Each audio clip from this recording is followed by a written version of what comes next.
정부가 내년도 영희세 보육료 예산을 올해보다 700억 원 정도 삭감한 것으로 파악됐습니다.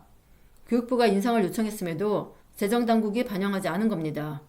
영희세 보육료 예산은 영아를 기르는 학부모의 보육 부담을 줄이기 위해 부모 보육료와 기관 보육료로 구성되어 있습니다.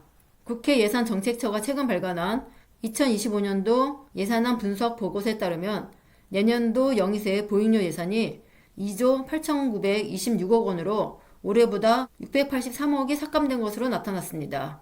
정부는 출생아 수 감소 때문이라고 핑계를 대지만 보육료 단가를 동결한 것은 2020년 이후 5년 만에 처음입니다.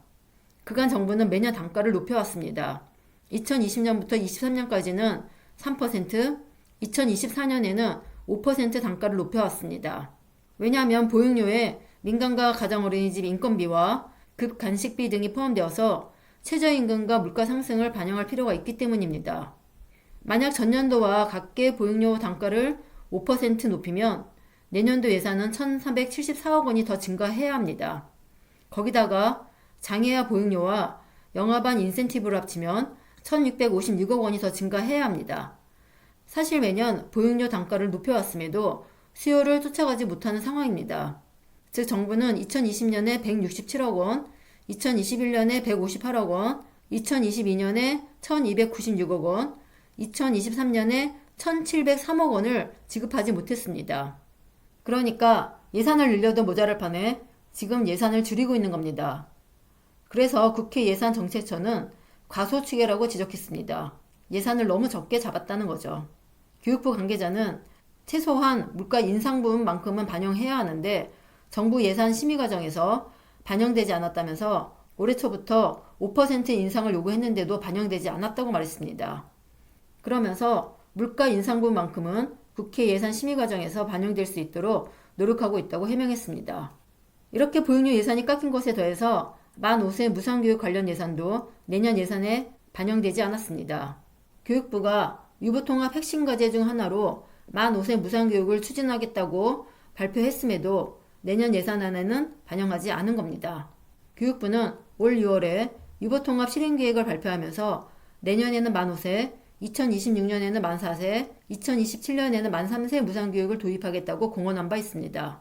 현재 지방교육재정교부금과 국고로 각각 분담 중인 만 3, 5세 유아학비와 보육료를 인상하겠다는 것이 애초 계획이었습니다.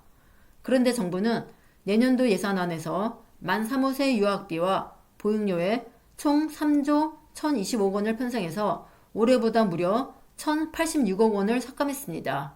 정부는 내년도 만 5세 무상교육 예산을 2,681억 원으로 추정하지만 국회 예산정책처는 8,162억 원으로 추정합니다. 추정치에서도 3배 정도 차이가 나는 거죠. 도대체 정부가 무엇을 근거로 예산안을 작성하는지 정말 의심스러울 따름입니다. 연말까지 2달밖에 안 남았는데 아직도 유보통합 재정을 교육청과 지자체, 정부가 각각 얼마를 분담할지에 대한 논의가 전혀 진전되지 않고 있습니다.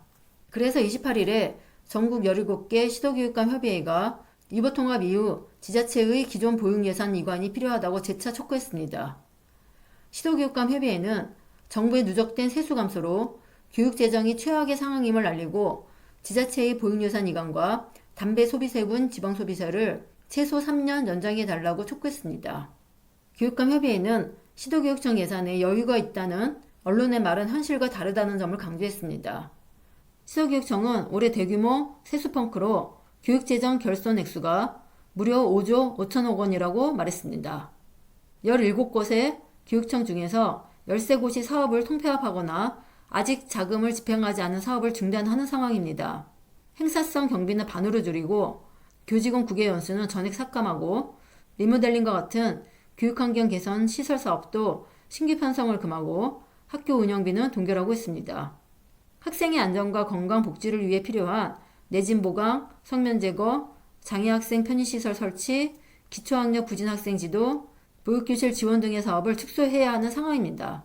시도교육청은 최근 2년간 정부의 세수 결손으로 교부되지 않은 15조 원의 부담을 고스란히 떠안으면서 그간 어렵게 적립한 기금으로 세수 결손 위기를 겨우겨우 넘기고 있습니다.